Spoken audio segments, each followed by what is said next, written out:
Salut tout le monde! On Salut, est salut! live. Allô Patrick! Aujourd'hui, ouais, un petit silence de début.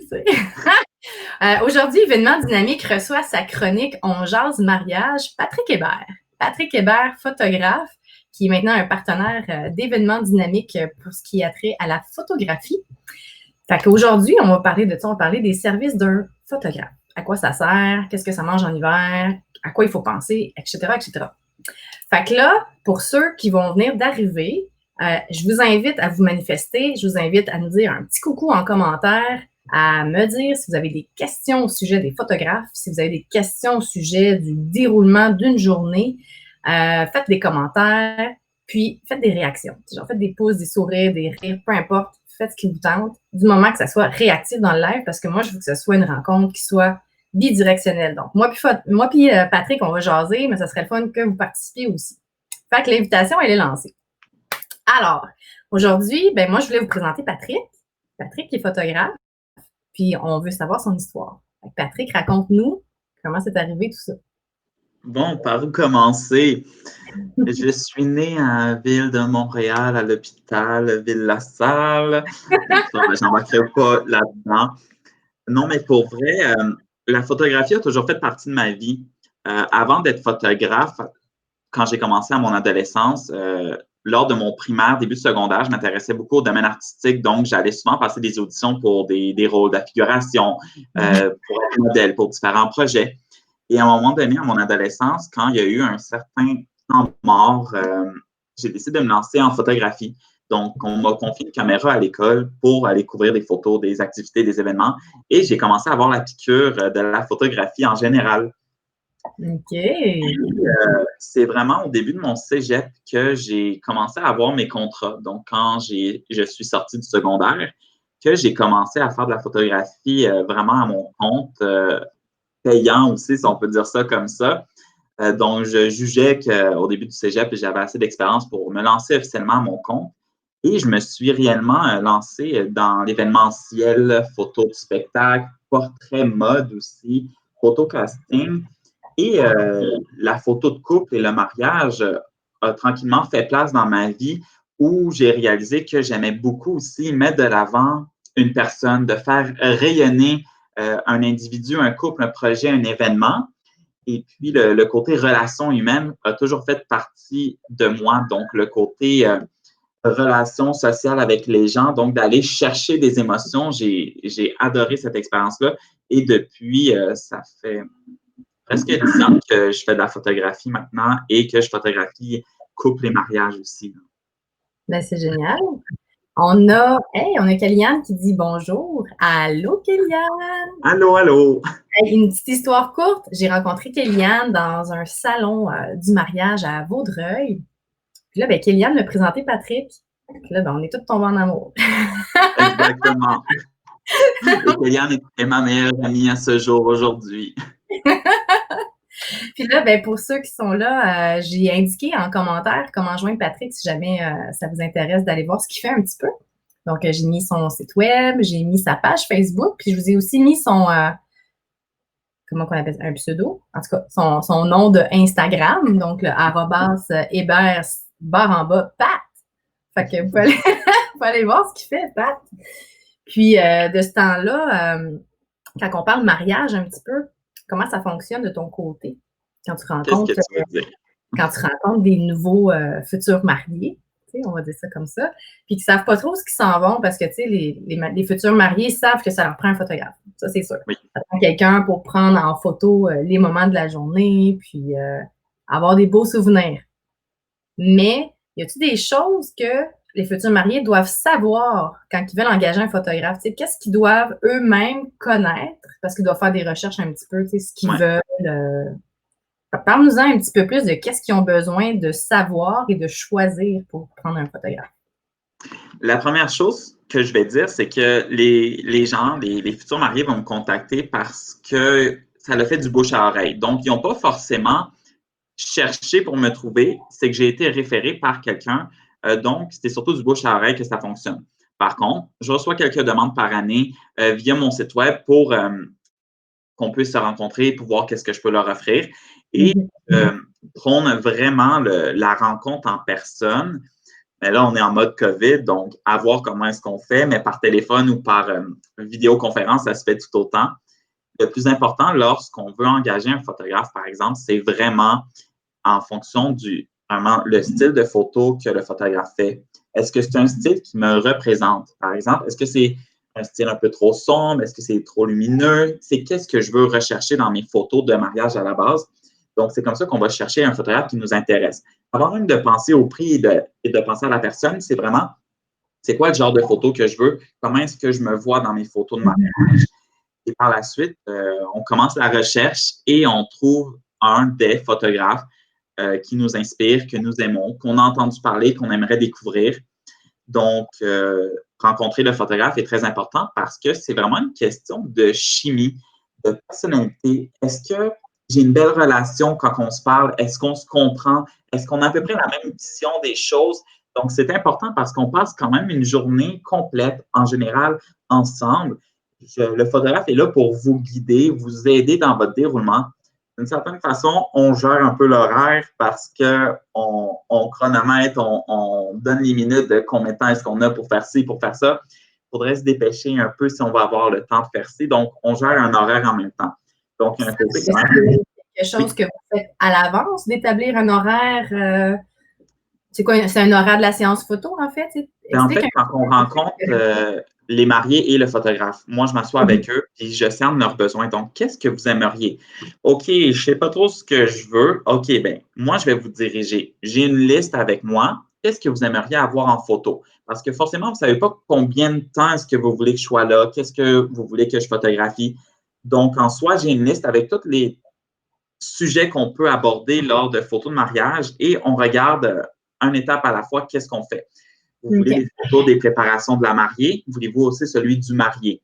Ah, non, juste la mariée, ça nous satisfait. Parfait. Donc là, c'est de la logistique de temps, savoir combien de temps je passe à l'un, combien de temps je passe à l'autre, les déplacements. Donc, c'est ça qu'il faut chronométrer. Vous voulez des photos des invités, de la salle, des décorations, des photos de groupe.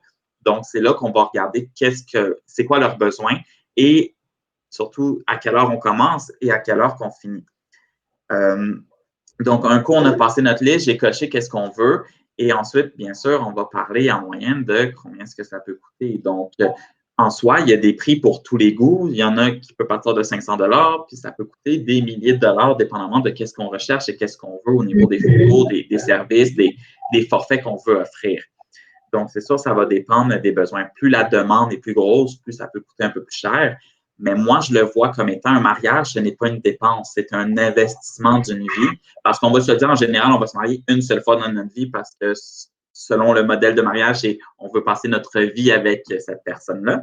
Donc, on va se dire qu'on se marie une seule fois dans notre vie. C'est un souvenir qu'on veut garder dans notre vie. Donc, c'est plus un cadeau qu'on va se faire à soi-même et non de penser que c'est réellement une dépense.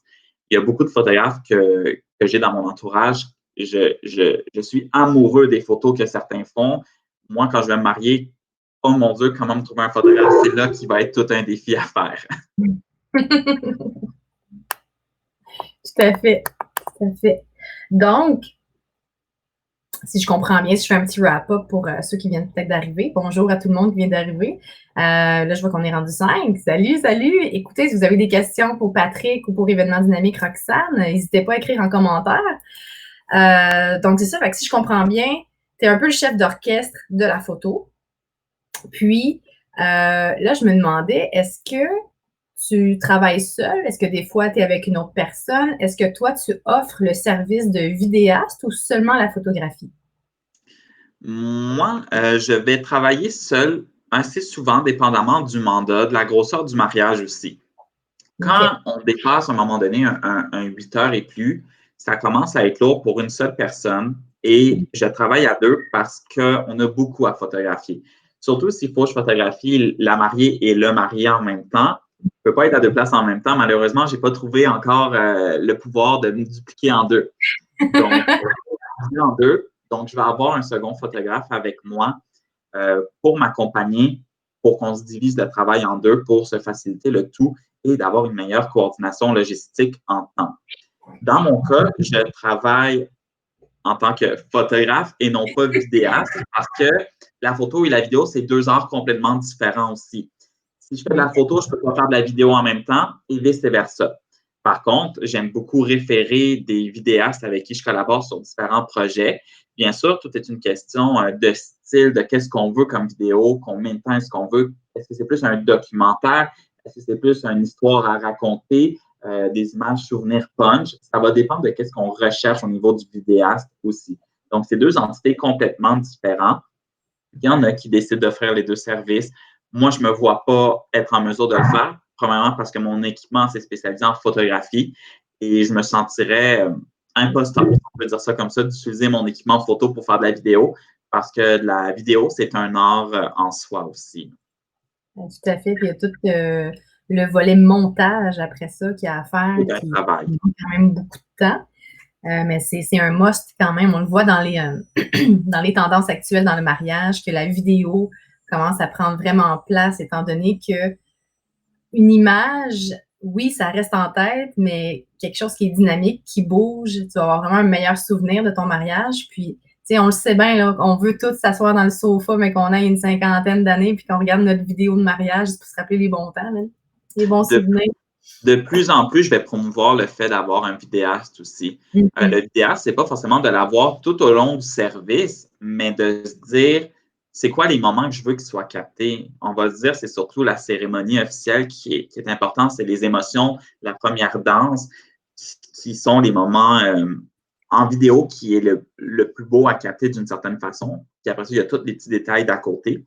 Mais en photographie, pour moi, ce qui est important de réussir en photo, c'est vraiment la cérémonie, l'échange des alliances, qui est un moment unique, magique aussi, d'aller chercher le détail avec la bague et le baiser qui officialise le mariage aussi, qui est un moment magique. La première danse et la coupe de gâteau aussi, qui est des moments significatifs aussi.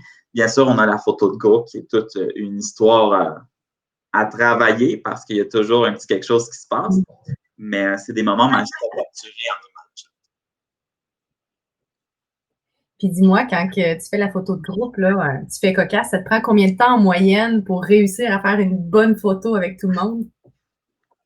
Donnez-moi 10 minutes là, pour qu'on puisse avoir été chercher tout le monde, le temps que je monte dans l'échelle, parce qu'une photo en hauteur, on voit vraiment tous les visages. Si je suis face à vous, je perds tous ceux qui sont assis en arrière et c'est plate un peu. Donc, c'est important de prévoir une échelle.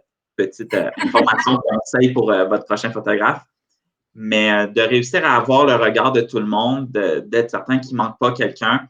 Mais après ça, c'est d'y aller en rafale au niveau des photos, mais d'être capable d'en prendre plusieurs et plusieurs pour ne pas se dire après un clic, OK, la photo est bonne, puis au bout de la ligne, ouais, j'avais pas mal de yeux fermés. C'est ça. Donc, on va garder la pause jusqu'à temps qu'on fasse toutes ces photos-là et on réussit à avoir au minimum une bonne photo à la fin. Là. Génial. Puis là, il y a une tendance aussi qui vient, en tout cas, que je remarque dans les dernières années, c'est le first look. Est-ce que ça, on te le demande souvent? Puis qu'est-ce que c'est?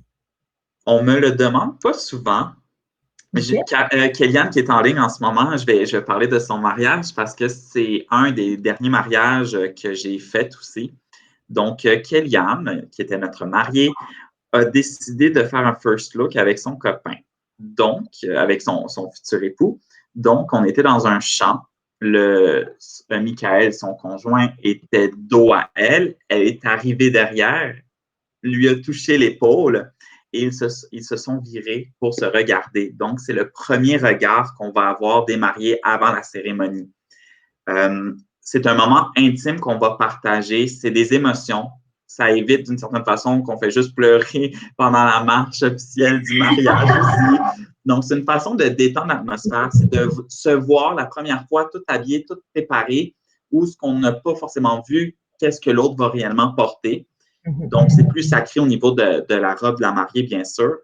Donc, c'est un moment magique à partager. Puis, le photographe, d'une certaine façon, se sent privilégié d'être là à ce moment-là, car c'est des émotions tellement partagées entre ces deux-là qu'on rentre dans l'intimité de quelqu'un. Et de l'autre, à l'opposé, il y en a qui préfèrent attendre à la cérémonie puis de vraiment OK, je sais, je vais pleurer, je vais verser des larmes, c'est pas grave, c'est mon moment. Donc, la mariée va marcher en pleurant, le marié va verser des larmes parce que sa femme est toute en beauté, par exemple. C'est des moments tout aussi magiques. Donc, ça dépend vraiment qu'est-ce qu'on veut. Mais le first look, je pense que je vais le résumer en disant que c'est pour détendre l'atmosphère, d'enlever un certain stress, un certain poids. On sait qu'on va traverser ce moment-là ensemble et je vais profiter davantage du moment où la mariée va marcher dans le corridor vers la cérémonie. Si je peux ajouter un complément, le first look aussi, ce que ça peut générer, ça serait peut-être aussi de gagner un peu de temps quand vient le moment de la prise de photo après la cérémonie. Oui. Où je vais en venir là, c'est si on gagne, par exemple, un 30-45 minutes, ça fait que ce temps-là, les mariés peuvent le passer avec leurs invités. Puis ça, c'est quelque chose qu'on remarque dans les derniers mariages que j'ai eus, c'est que quand les invités ont la chance de pouvoir jaser avec les mariés pendant le cocktail, ils sont contents. Parce qu'on le sait bien qu'une soirée dans un mariage, ça va tellement vite, là, ça passe comme ça. Surtout si tu as un 3, 4, 5 services où les gens ils sont assis à chaque service, entre chaque repas ou en fait, c'est quand on mange. Là. Il y a des animations et tout ça. Fait que, le temps, il passe tellement vite. Puis après ça, c'est le party, on danse. Les mariés n'ont pas nécessairement le temps de jaser avec les invités qui viennent les voir pour célébrer leur amour. Puis pendant le cocktail, bien, c'est le moment le plus calme où les mariés peuvent justement faire un tour puis vraiment prendre le temps de prendre un 2-3 minutes avec chaque personne. Puis ça, je l'ai remarqué que les invités l'apprécient énormément. En tout cas, je ne vais pas vendre le first look, mais je pense que c'est quelque chose qui est magique, qui pourrait être autant winner-winner des deux côtés, autant pour les mariés que pour les invités. Tu vois, pour le mariage de Kellyanne, le first look s'est fait à un endroit et la cérémonie était complètement dans un autre lieu. Et puis, admettons, je vais généraliser avec les mariages que j'ai faits, on me dit on va t'accorder 1 heure pour les photos après la cérémonie. Ah, ben, OK, parfait. 1 heure, c'est bon, on va en avoir en masse de temps. Parfois, ça va dire on se prend 30 minutes, puis après, vous retournez avec vos invités, puis au bout de 10-15 minutes, c'est bon. Est-ce qu'on a bientôt fini? On aimerait ça aller voir les invités. Moi, je pense qu'un 15-20 minutes maximum, on en a assez, surtout si l'espace autour est beau et on n'a pas besoin de se déplacer très loin.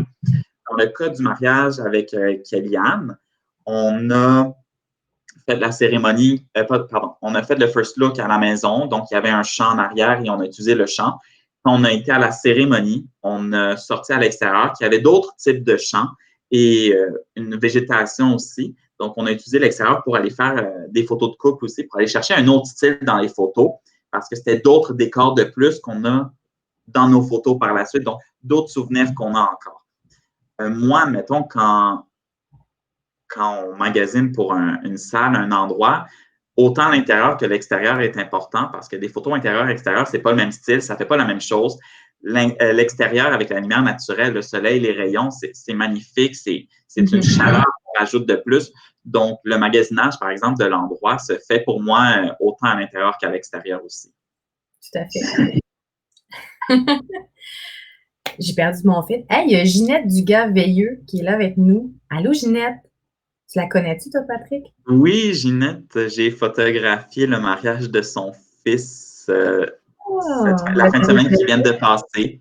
On a fait ça au Palais de justice et on a terminé ça à la maison, donc dans la cour avec un chapiteau, bien sûr avec la distanciation sociale et tout ce qu'il faut en lien avec la COVID-19.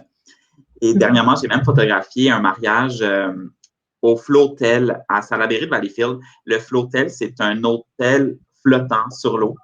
Donc, on a fait ça. Les mariés avaient chacun leur chambre. Ils se sont préparés chacun dans leur chambre. Et ils se sont mariés sur le toit, donc au niveau de l'éclairage, le gros soleil, la vue sur l'eau, c'était magnifique aussi. À prendre en note, je vais aller voir ça plus tôt. J'enverrai un lien. Oui! Alors, on a Kéliane aussi qui nous dit, donc, elle a vécu le first look. Elle dit, pour l'avoir vécu, j'ai eu une émotion dans l'allée, même si on avait fait le first look. Une émotion différente, mais très présente quand même. Donc, tu sais, ça n'empêche pas quand même de vivre l'émotion qui est liée à la cérémonie, parce que la cérémonie, on le sait, dans le fond, tu t'en vas dire oui à ton amour.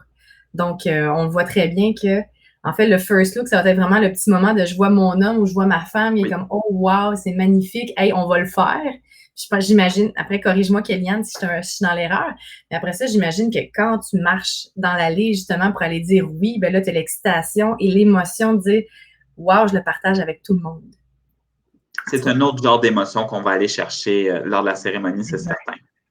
Exactement. Donc, fait que là, de ce que j'ai bien compris, normalement, un 8 heures, tu vas faire le tour d'un mariage. Donc, vraiment le tour des moments clés. Donc, aller chercher le moment où le marié, la mariée se prépare. Ensuite de ça, j'imagine, toi, tu vas peut-être soit à l'église ou bien au lieu de cérémonie, prendre en photo. Il y en a qui vont venir avec des beaux véhicules, donc des belles voitures, soit de luxe ou des voitures anciennes et tout ça. Donc, tous ces petits moments clés-là, on dit qu'un bon 8 heures, ça aurait du sens pour un mariage. Un 8 heures, pour moi, c'est une journée complète. Un 10 heures, rendu là, c'est vous voulez que je sois là pour, on va dire, l'ensemble de la soirée aussi, jusqu'aux petites heures du matin, par exemple. Ça peut ressembler à ça aussi.